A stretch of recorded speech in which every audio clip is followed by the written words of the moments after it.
Sebelumnya, Assalamualaikum warahmatullahi wabarakatuh. Perkenalkan, saya Desinta Ramadhiana dari Prodi Sistem Informasi Angkatan 23. Yang di sini saya akan menjelaskan ataupun micro teaching pengantar teknologi informasi, yaitu materi C++. Apa itu bahasa pemrograman C++? Nah, jadi C++ ini merupakan bahasa pemrograman yang dibuat oleh Jarne Stroustrup pada tahun 1979. Nah, awalnya bernama C with Classes, lalu diubah menjadi C++ pada tahun 1983. Nah, bahasa ini mendukung OPP atau Object Oriented Programming. Apa itu OPP?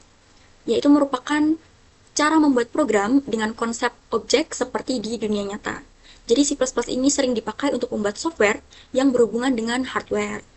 Nah, untuk filenya biasanya bereksistensi .cpp dan bisa ditulis di aplikasi seperti Dev C++ ataupun NetBeans. Selanjutnya, struktur program C++. Nah, berikut untuk struktur programnya, yaitu ada command, preprocessor, file header, using namespace std, dan int main. Lalu untuk contoh pengaplikasiannya seperti ini, include iostream using namespace std, lalu integer main. Untuk komen sendiri itu bukan merupakan bagian dari program, akan tetapi hanya catatan. Lalu untuk programnya sendiri biasanya ditulis setelah int main, kurung buka kurung tutup, lalu setelah kurung brawas ini. Jadi di bagian sini. Nah, untuk lebih jelasnya lagi, saya akan jelaskan mengenai struktur C++. Jadi untuk komen seperti yang sudah saya jelaskan pada slide sebelumnya, merupakan catatan saja dan tidak dijalankan dalam program. Dan diawali dengan slash 2 kali, seperti ini. Slash, seperti ini, slash write your program here, ini merupakan komen. Lalu, preprocessor, ini merupakan perintah awal untuk memanggil file header supaya bisa terbaca di compiler. Lalu untuk using namespace std ini memberitahu compiler untuk memakai standar C++. Misalnya, cin untuk input atau menuliskan inputan, lalu cout untuk output atau menampilkan output. Lalu untuk file header ini merupakan file tambahan yang berisi fungsi atau statement yang dibutuhkan dalam program. Lalu int main ini merupakan bagian utama atau main dari program C++, yaitu menjadi titik awal dari eksekusi atau berjalannya program. Jadi semua isi program itu dituliskan dalam kurung kurawal ini. Jadi di sini.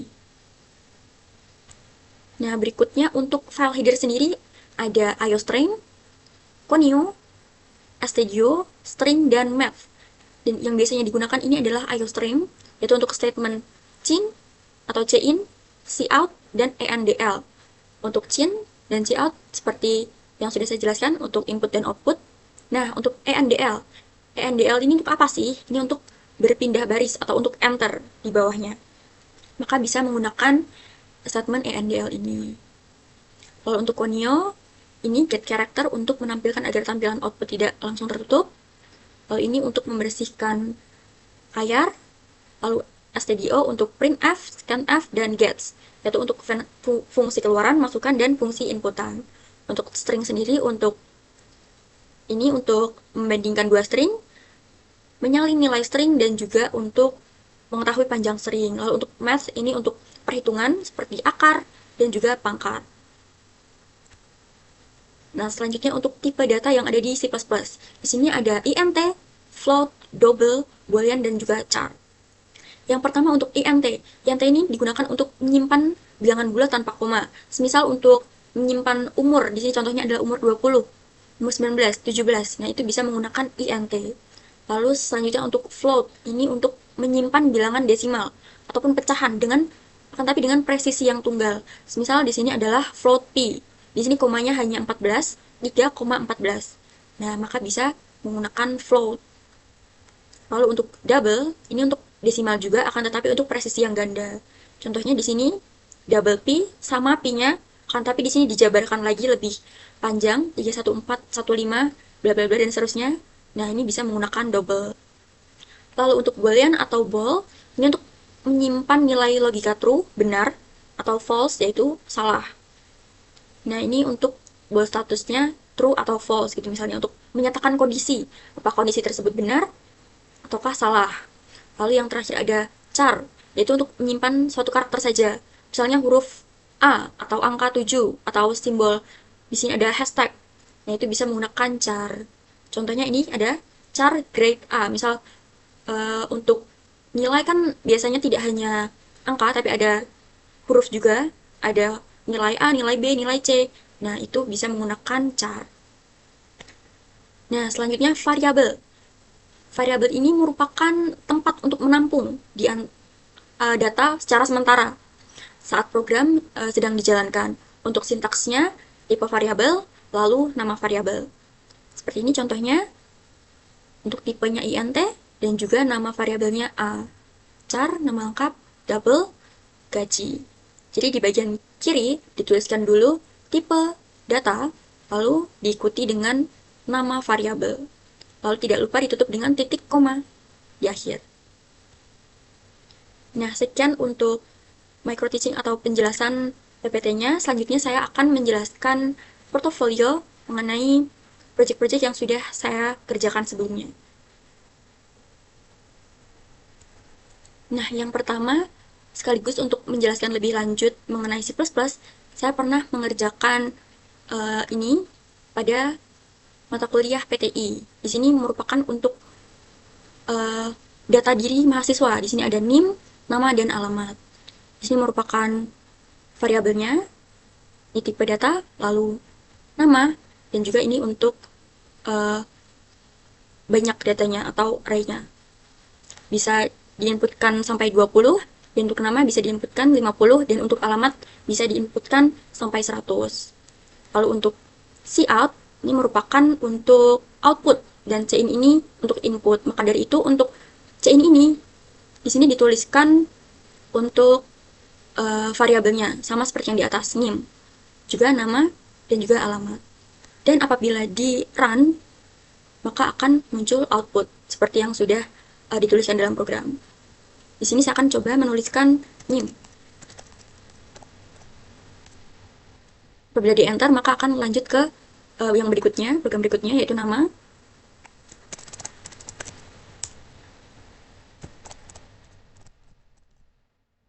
Nah, apabila sudah selesai, maka akan muncul seperti ini. Nah, sebelumnya mohon maaf saya menggunakan compiler online dikarenakan dev C++ saya sedang bermasalah. Nah, selain itu saya juga pernah mengerjakan ini untuk final project struktur data, yaitu untuk program kasir minimarket. Dalam program ini bisa untuk melayani pelanggan, menampilkan histori pelanggan, mencari pelanggan, menghapus histori pelanggan terakhir, menghitung total penjualan, dan juga keluar ketika sudah selesai melakukan program. Di sini ada struct juga, stack, void, ada fungsi untuk menghitung diskon, ada sorting, ada total penjualan, push, dan juga stack. Lalu switch case juga ada, dual juga ada. Nah, berikut beberapa latihan yang saya kerjakan ketika di mata kuliah PTI. Selain itu, untuk mata kuliah PTI juga saya mengerjakan ataupun membuat tugas harian, yaitu berupa docs dan juga untuk yang berupa PPT serta Excel. Di sini contoh untuk docs-nya, di sini adalah membuat heading, jadi ketika ingin membuat daftar isi bisa langsung menggunakan table of content. Lalu berikut untuk PPT-nya. Dan untuk ini spreadsheet-nya itu untuk menghitung nilai angka dan juga huruf. Nah, selain itu untuk SQL saya juga mengerjakan yang terakhir adalah SQL untuk mata kuliah digital business, yaitu mata kuliah semester 4 untuk membuat marketplace. Di sini kita membutuhkan database. Untuk marketplace di sini ada tabel admin, artikel, kategori, keranjang, member, produk, slider, transaksi, dan transaksi detail. Seperti itu. Nah, sekian untuk micro teaching yang dapat saya sampaikan. Kurang lebihnya mohon maaf. Wassalamualaikum warahmatullahi wabarakatuh.